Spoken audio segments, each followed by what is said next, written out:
एक गांव था जिसके आसपास घने जंगल और पहाड़ थे। एक भूतिया महल था। लोग कहते थे कि वहां भूतों का घर है और किसी ने उसे दिन में। हेलो दोस्तों, कैसे हो? न्यू एक भूतिया स्टोरी लेकर आ गए हैं। अगर वीडियो पसंद आए तो लाइक, चैनल को सब्सक्राइब जरूर करें और कमेंट भी करें। हाथ जोड़कर निवेदन है, वीडियो लास्ट तक जरूर देखें। एक गांव था जिसके आसपास घने जंगल और पहाड़ थे। एक भूतिया महल था। लोग कहते थे कि वहां भूतों का घर है और किसी ने उसे दिन में भी देखा है। लेकिन सबसे डरते थे उस महल के पास जाने से। एक दिन गांव का लड़का मनीष ने सुना कि भूतिया महल में एक खजाना छिपा है। वह सोचा कि यदि वह उसे पा लेता है तो उसकी सारी समस्याएं हल हो जाएंगी।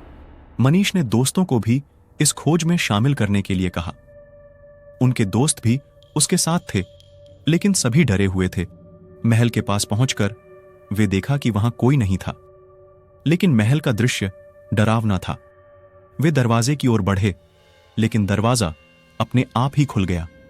अब उनका रास्ता स्पष्ट था। वे अंदर घुस चुके थे। महल के अंदर उन्होंने अनेक डरावनी चीजें देखीं, जैसे कि डरावनी छवियां और सुनसान कमरे। लेकिन उन्होंने अपने लक्ष्य को ध्यान में रखते हुए आगे बढ़ते हुए एक गहरे कमरे में पहुंचे, जहां एक पुराना अर्कशित खजाना था। उन्होंने खजाने को खोला और देखा कि वहां सोने चांदी के सिक्के, अद्भुत गहने और अनमोल रत्न थे। वे सभी खजाने की अमूल्य वस्तुओं को अपने पास रख लिया।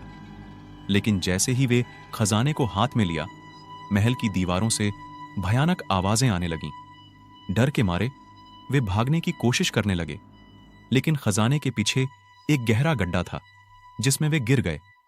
जब राहुल को होश आया तो उसने देखा कि वह एक अलग ही दुनिया में है। वहां उसने अनजान जानवरों को देखा और सुना कि उनके साथ कोई अजीब भाषा बोल रहा है। मनीष ने खजाने की चमकती वस्तुओं को छोड़ दिया और अपने गांव की ओर लौटने का प्रयास किया। धीरे धीरे वह गहरे गड्ढे से बाहर निकल आया और अपने गांव की ओर बढ़ता रहा। जब वह अपने गांव पहुंचा तो वह देखा कि उसकी गांव वाले उसका स्वागत कर रहे हैं। मनीष ने खजाने की कहानी बताई और उसने खजाने की वस्तुओं का विवरण भी दिया।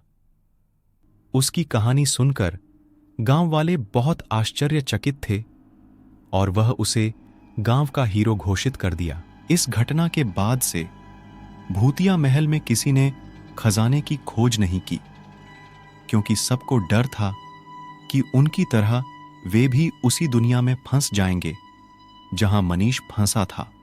इसके बावजूद मनीष को हमेशा अपने दिल में गर्व रहा कि वह अपने सपनों को पूरा करने के लिए साहसी था और उसने भय का सामना किया। उसने सीखा कि हकीकत में सच्चे साहसी वह होते हैं जो अपने भय का सामना करते हैं